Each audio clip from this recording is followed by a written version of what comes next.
રાજ્યસભાની ચૂંટણીમાં રાઘવજી પટેલ અને ભોળાભાઈ ગોહિલનો વિડીયો વાયરલ થયો છે।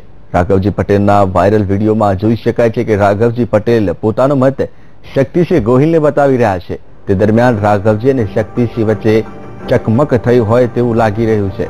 તો ભોળા ગોહિલના વિડીયોમાં પણ જોઈ શકાય છે કે તે પણ પોતાનો મત શક્તિસિંહને બતાવી રહ્યા છે।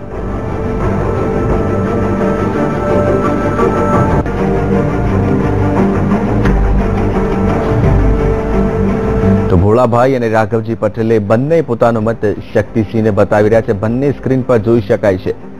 તો એક તરફ રાઘવજી પટેલે જે સમયે શક્તિસિંહને મત બતાવ્યો તે સમયે શક્તિસિંહ કંઈક રાઘવજી પટેલ સામે બોલી રહ્યા છે।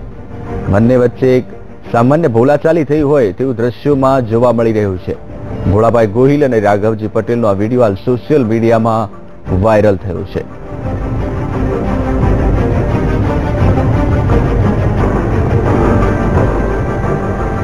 આવો તમને સંભળાવીએ રાઘવજી પટેલના વિડીયો વિશે નીતિન પટેલ શું બોલ્યા।